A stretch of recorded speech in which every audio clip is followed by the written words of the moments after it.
Great, great. So ayahuasca and mushrooms actually have something in common. First is it's a tryptamine.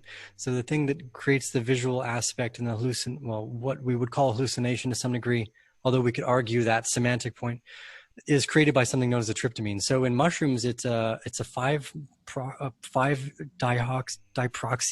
dimethyltryptamine or something like this. And then ayahuasca, it's just dimethyltryptamine. Although the ayahuasca is technically two or multiple plants, usually two very key ones. It's the ayahuasca vine, which is known as the Banisteriopsis vine, if you were to look it up, and it contains a MAO inhibitor, a monoamino oxidase inhibitor. And this part of the ayahuasca makes it kind of dangerous, but this is where the purge usually comes from. It's the reason that you need a dieta, but specifically what it does is it turns off the body's ability to digest certain things and then deal with it by sending it through your kidneys and liver. So your autonomic nervous system deals, like you could drink a coffee, Bradley, and you could drink coffee all day and you'd hit this threshold of how much caffeine your body would let into your bloodstream at any given moment.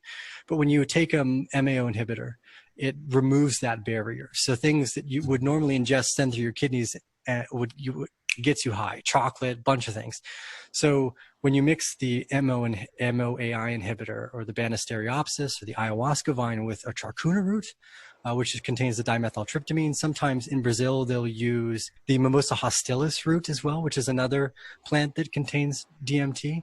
So they'll mix the monoamino oxidase inhibitor with the DMT so that when your body turns this layer of protection off, all of a sudden the dimethyltryptamine, which your body would normally ingest and you would not feel anything, you get screaming high. If you've never taken psychedelics, I couldn't explain that part. Like, I think the best is probably to understand how the chemicals work together.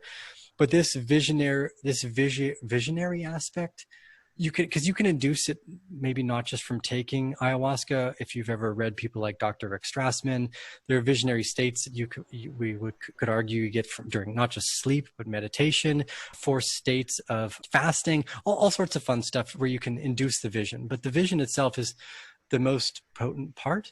So I guess like ayahuasca in general is not recreational, whereas mushrooms have a bit of more of a playful side to it.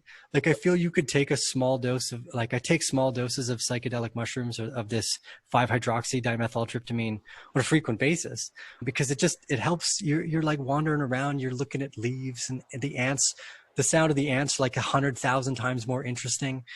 And there's no way to explain that aspect, like the wealth of information that you get more from the conscious field than in comparison with like because normal day life, you go like, I work, I hustle, like I wake up, I sleep. There's like this routine or aspect to it. Whereas when you take either ayahuasca or any of these kind of barrier altering substances where the barrier of what you and the rest of the world is like kind of ceases to exist, it's wholly impossible to explain that.